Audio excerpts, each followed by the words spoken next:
Very good morning to all of you. My student is having an interview at 8 a.m. for Agricultural Insurance Company Limited journalist. Okay, just try to listen the mock interview, take help from it, because as a fresher they will ask question related to gap year, subject related question, some about AIC and all. My number is 7503 235358. Okay, start from may I come in, sir? May I come in, sir? Yes, please come. Thank you, sir. Good morning, sir. Yeah, very good morning. Please have a seat. Thank you, sir. Thanks so much. Okay. First of all, tell me that suppose if we will posted you anywhere in India, then how will you manage? Sir, my father is also into a center government job, and I have seen my father working from past 35 years, and he have actively worked well in his organization itself, and also in my previous organization. My previous organization was also almost 500 kilometers away from my hometown, so I worked there very well. So I think that will not be an issue for me. Okay.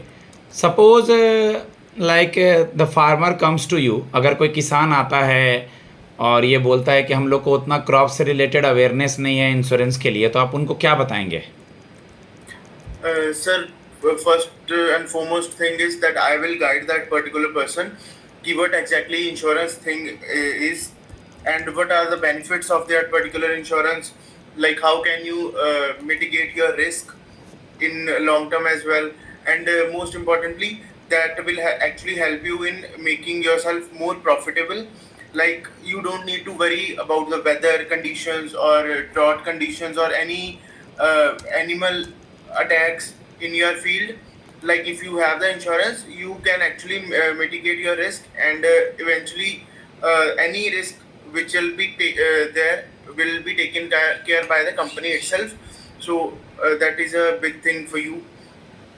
That is one of the important parts, sir. I would definitely tell that person. Okay. We all know that in India, government is also planning to give lots of crops related insurance also. NABARD is also there. So how would you aware related to the crop insurance to the farmers?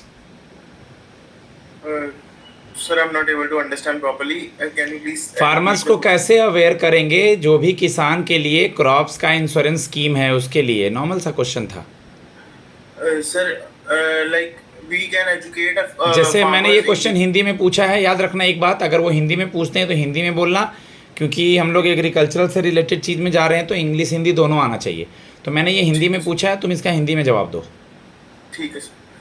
Sir, जैसे हम farmers को educate कर सकते हैं different ways के साथ कि like जैसे एग्जीबिशन होती हैं फार्मर्स की, फार्मर रिलेटेड प्रोडक्ट्स की, वहाँ पे जाके हम उनको थोड़ा एजुकेट कर सकते हैं. हम सेमिनार्स लगवा सकते हैं विलेजेस में जाके, जहाँ पे उनको थोड़ा सा एजुकेट कर सकते हैं. डिफरेंट जो स्कीम्स चल रही हैं गवर्नमेंट की, उनको उनके बारे में बता सकते हैं, कैसे उनको बेनिफिशियल चीज़ें उनके लिए हो सकती हैं इन लॉन्ग रन. तो वो सब उनको पहले थोड़ा सा गाइड कर सकते हैं, और कैसे आपको उसका लॉन्ग टर्म में फ़ायदा होगा, वो सब थोड़ा सा गाइड करने के बाद हम उनको प्रोडक्ट्स के बारे में बता सकते हैं. फिर उनको जगह जगह पे जाके जैसे होर्डिंग्स होती हैं उसकी वे से थोड़ा सा गाइड कर सकते हैं. ये सब चीज़ें करके थोड़ा सा. नाबार्ड के बारे में कुछ जानते हैं? नाबार्ड क्या करती है? ये sir, NABARD is National Bank for Agriculture and Rural Development. This is particularly for beneficial for the agricultural part.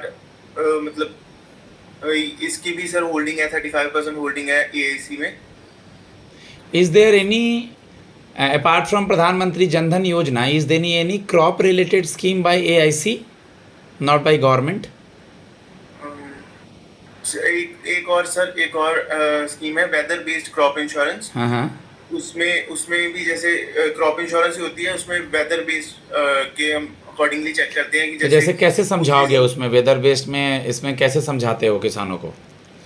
Whether based में जैसे लाइक कोई एरियाज है जहाँ पे सूखा पड़ जाता है, तो उनको हम गाइड कर सकते हैं कि आपको टेंशन लेने की ज़रूरत नहीं है. अगर सूखा पड़ जाता है कोई भी, या ज़्यादा बारिश हो जाती है, तो आपकी फसल को कोई भी नुकसान होगा, उसके अकॉर्डिंगली आपको इंश्योरेंस कंपनी पे कर देगी.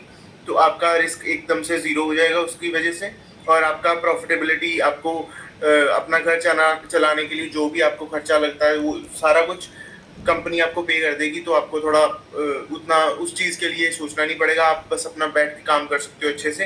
आप अपना फुल 100% दो। अगर आपको कोई भी इशू आता है तो कंपनी आपको विद इन 72 आवर्स आपको क्लेम सेटलमेंट की चीज़ें सारी, जैसे गवर्नमेंट ने अभी की है, विद इन 72 आवर्स आपको क्लेम सेटलमेंट हो जाएगा। Okay okay, suppose that in India मान लीजिए कुछ ऐसे प्लेसेस हैं जहाँ पे फार्मर सुसाइड करते हैं, उनको एक अवेयरनेस कैंपेन आपको बताना है, उनको एक अवेयरनेस कैंपेन से रिलेटेड बताना है, ठीक है, कि फांसी is not a ultimate solution, तो आप उनको कैसे गाइड करेंगे? हम पहले सर एजुकेट करेंगे, विलेज को एजुकेट करेंगे, वहाँ पे जाके सेमिनार्स कंडक्ट करेंगे डिफरेंट, उनको थोड़ा सा बताएंगे कि आपको जैसे फांसी is not the right solution, आपको आगे अपने फैमिली को टेकन केयर करना है, सारा कुछ करना है। तो अगर आपका कोई अगर लोन चल रहा है तो उसको रिस्ट्रक्चर करवाओ, उसके साथ में आप एक क्रॉप इंश्योरेंस भी लो, उसमें गवर्नमेंट सब्सिडाइज करती है आपको। और अगर बाय चांस नेक्स्ट ईयर आपको कोई भी प्रॉब्लम आती है, किसी भी वजह से आती है, जैसे अगर इंश्योरेंस अगर आपको आपकी फसल अच्छी नहीं हुई, अगर वेदर अच्छा नहीं था, पानी ज़्यादा हो गया, बारिश ज़्यादा आ गई, तो आपको कोई भी प्रॉब्लम नहीं आएगी। आपको अपनी इंश्योरेंस का जितना प्रीमियम आपने पे किया उस अकॉर्डिंग आपको उसके पैसे मिल जाएंगे, और उसी से आप अपना लोन अच्छे से रीपे कर सकते हो। और this is the right way by which you can live your life in a better way. So premium को कैसे डिफाइन करेंगे? प्रीमियम को सर जैसे 3 तरह से गवर्नमेंट ने डिफाइन किया हुआ है। राबी क्रॉप है जो, उसकी 1.5% of the premium the person have to pay. Kharif crop है जो, उसकी 2% है, और जो हॉर्टिकल्चर दूसरे प्लांट्स हैं उसकी 5% है, और बाकी जितना भी लेफ्ट आउट होता है वो हाफ डिवाइड होता है between state and the central government. Okay, grace period word सुना है? कॉमन सेंस लगाइए, ग्रेस पीरियड क्या होगा? अगर कोई प्रीमियम नहीं भर सकता है उसको ग्रेस पीरियड दिया जा रहा है, ये तो इंश्योरेंस से रिलेटेड टर्म है। ग्रेस पीरियड का मतलब आपका प्रीमियम का टाइम टेन्योर अभी खत्म हो गया है, लेकिन आपको कुछ टाइम दिया जा रहा है आपके प्रीमियम को पे करने के लिए, दैट्स कॉल्ड ग्रेस पीरियड। कुछ इंश्योरेंस से रिलेटेड टर्मोलॉजीज भी थोड़े देख लेने हैं, इंश्योरेंस से रिलेटेड भी टर्म्स कुछ देख लेने हैं, जैसे प्रिंसिपल ऑफ इंश्योरेंस तो चलिए आपने देखा है, बट इंश्योरेंस और एग्रीकल्चर से रिलेटेड कुछ टर्म्स देख लेने हैं, ठीक है। आपका जो सब्जेक्ट है, पहले तो आपने इंजीनियरिंग किया, इंजीनियरिंग के बाद फिर आपने एमबीए किया एचआर और मार्केटिंग में, एचआर और मार्केटिंग में आपने एमबीए किया, तो आपका एमबीए आपको कैसे हेल्प करेगा एग्रीकल्चरल इंश्योरेंस कंपनी के जॉब में, जर्नलिस्ट में? सर जैसे मैंने ओके, आपका सब्जेक्ट आपको कैसे हेल्प करेगा बताएं। सर जैसे मैंने बीटेक की है, बीटेक मैकेनिकल से, तो मेरे को थोड़ा अगर विद लिटिल नॉलेज मैं थोड़ा सा इक्विपमेंट्स के बारे में अच्छे से फार्मर्स को गाइड कर सकता हूँ, और उसके अकॉर्डिंगली मैं उनका अगर क्लेम सेटलमेंट भी है तो वो उसका भी थोड़ा सा उनको गाइड कर सकता हूँ। और साथ में एमबीए मैंने की हुई है ऑलरेडी, तो एमबीए में मैंने मार्केटिंग स्किल्स मेरी अच्छी हैं, मैंने एचआर और मार्केटिंग में मेरी स्पेशलाइजेशन है, ऑपरेशंस भी मैंने एज ए सब्जेक्ट पढ़ा है और उसमें थोड़ा एक्सपीरियंस भी है। तो ये सब चीज़ें मिलाकर मैं एक बेटर वे से बंदे को गाइड भी कर सकता हूँ। ऑफिस में भी operational work I can do well in that also. तो ये सब थोड़ा वर्ड बोलने में सोचेंगे जी सर, मैं बिल्कुल उनको गाइड करूंगा या किसी फार्मर को गाइड करूंगा, बंदे वगैरह नहीं बोलना है, ठीक है। ओके, अभी हमारे एग्रीकल्चर मिनिस्टर कौन है? Sir mister Shivraj Singh Chouhan. अभी कितनी गवर्नमेंट इंश्योरेंस कंपनियां इंडिया में हैं जनरल इंश्योरेंस की? इस टाइम सर 4 मेन कंपनीज हैं इंश्योरेंस। एक तो है ओरिएंटल इंश्योरेंस, एक न्यू इंडिया इंश्योरेंस, एक नेशनल इंश्योरेंस, एंड एक और है सर, ठीक है देख लीजिएगा। तीन LIC जनरल इंश्योरेंस का है, हेल्थ इंश्योरेंस का? ये हेल्थ इंश्योरेंस है सर। जनरल इंश्योरेंस में 4 डिफरेंट है सर। 3 आप बता दीजिए मुझे कंपनियां जिसको डोमेस्टिकली सिस्टमेटिक इंपॉर्टेंट इंश्योरर बोलते हैं। सर एक तो है GIC general insurance corporation of India, एक LIC, एक न्यू इंडिया इंश्योरेंस। ओके, ईडा क्या रोल अदा करती है? ईडा का रोल क्या है? IREDA is basically the regulating body of all the insurance. उनको गाइड करती है कैसे आपने प्रीमियम सेट करना है, कैसे जो भी चीजें वर्क करती हैं इरेडा ही रेगुलेट करती है। It is same like RBI for the bank. Okay okay. आप मुझे ये बता दीजिए कि आपने सुना भी होगा और आप मार्केटिंग के स्टूडेंट भी हैं, ठीक है? जैसे किसी भी प्रोडक्ट को किस किस तरह से हम लोग प्रमोट कर सकते हैं? जैसे एग्रीकल्चरल इंश्योरेंस को आपको प्रमोट करना है रूरल एरियाज़ में एज ए मार्केटिंग स्टूडेंट, तो आप किस किस तरह से प्रमोट करेंगे? क्या क्या मीडिया होगा प्रमोट करने का?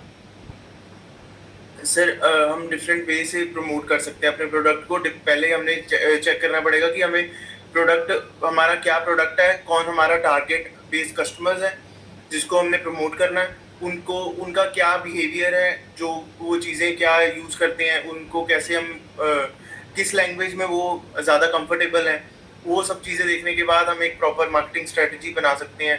अगर जैसे हमने एग्रीकल्चर प्रोडक्ट्स बेचने हैं तो उसमें हम उनको उनके रीजनल लैंग्वेज में कोई भी प्रोडक्ट प्रमोट करना है तो उनके रीजनल लैंग्वेज में हम ट्राई करेंगे कि जिससे वो बेटर अंडरस्टैंड कर सकें वो चीज़ को, वो थोड़ा बेटर कनेक्ट कर सकें हमारे साथ, तो वो एक बेटर ऑप्शन होगा। उसके बाद सर हम एग्जीबिशंस में पार्टिसिपेट कर सकते हैं, उनको अपने बेनिफिट्स बता सकते हैं, सेमिनार्स कंडक्ट कर सकते हैं फार्मर्स के लिए। और नहीं तो जो एक फार्म्स होते हैं, एक बनाए होते हैं थोड़ी विलेजेस में, डेमो फार्म्स काइंड ऑफ उनको बोलते हैं, वहाँ पे हम जाके वो जो फार्मिंग हो रही है वहाँ पे जाके उनको साथ में ये भी इंश्योरेंस के भी पार्ट उनको थोड़ा गाइड कर सकते हैं कि ये सब चीज़ें कर सकते हो। गुड। अभी इंडिया का यूएस के साथ दोबारा से टैरिफ का कोई इशू चल रहा है, आपको न्यूज़ का आइडिया है? सर हाँ जी, थोड़ा सा है idea. Like 25% tariff was being imposed by mister Donald Trump, तो वो अभी उसके रिलेटेड नेगोशिएशंस एंड ऑल चल रही हैं। Okay okay. अभी हमारे एक्सटर्नल अफेयर्स मिनिस्टर कौन है? ठीक है, mister S Jaishankar. Mister Jaishankar. S Jaishankar थोड़ा जल्दी जल्दी बोलता है, थोड़ा आराम से बोलो। और पहले भी बोला हूँ तो ये जार्गन्स खूब आता है, ठीक है? और थोड़ा आराम से बोलो, थोड़ा जल्दी जल्दी में रहता है, थोड़ा आराम से बोलने की कोशिश करो, जल्दी जल्दी मत बोलो। ओके, कल को चल कर के अगर आपका कहीं और बेटर जॉब लग जाता है, आप अभी यंग हैं, एआईसी के अलावा आपके स्टेट में आरआरबी वगैरह या कोई भी जॉब लग जाता है इससे अच्छा जॉब रेगुलेटरी बॉडीज़ वगैरह में और भी, तो आप इस जॉब को छोड़ देंगे? नहीं सर, मेरे को ये लगता है कि अगर अभी इंडिया में इंश्योरेंस का ग्रोथ पोटेंशियल बहुत ज़्यादा हाई है। एंड अगर एग्रीकल्चर की बात करूं तो इंडिया में टॉप कंट्रीब्यूटर सबसे मेजर सेक्टर एग्रीकल्चर ही है, और इसमें ही सबसे ज़्यादा अभी इंश्योरेंस की कमी है, और ये सेक्टर बहुत बूस्ट होने के लिए अभी बहुत पोटेंशियल है। और अगर इसी सेक्टर में मैं अपना करियर ग्रोथ देखूंगा तो मेरे को लगता है कि मैं अब बहुत अच्छा ग्रो मैं भी कर सकता हूँ और कंपनी भी मेरे साथ बहुत अच्छी ग्रो कर सकती है, जिससे मैं अपना फ्यूचर इसमें बेटर देखता हूँ। तो आई वुड से कि मैं इसी कंपनी के साथ अपना ओके, लास्ट क्वेश्चन आपसे, हम आप ही को क्यों सेलेक्ट करें? क्या एक्स्ट्रा है आप में इस जॉब के लिए, इस जॉब से रिलेटेड? सर एक तो मैं I am a hard working person, एक, और second I have good learning ability, I do also multitasking, and मैं sir MBA I have done BTech and MBA, by which I do have technical knowledge along with the marketing and commerce based knowledge, so it's a good combination in both perspective। तो इसमें मैं अपनी MBA की skills, थोड़ी sales skill, marketing skills मैं ला सकता हूँ, जिससे थोड़ा बेटर मैं बंदों को भी गाइड कर सकता हूँ, सेल कर सकता हूँ प्रोडक्ट, तो ये सब कर सकता हूँ। गुड गाइज, मैं अपने स्टूडेंट को फीडबैक देता हूँ, इस इंटरव्यू को ज़्यादा टफ सोच करके ना लें। Those who are preparing either in English और Hindi medium, but just try to listen the panel question. If they are in English just try to give the English answer, if they are in the Hindi तो आप हिंदी में बोलिए। बाकी अपने subject को revise कीजिए, agricultural insurance scheme, इन सब चीज़ों को देखिए, सिचुएशन बेस्ड क्वेश्चन को देखिए, आपका इंटरव्यू अच्छा जाएगा। मेरा नंबर है 7503235358। Thanks a lot.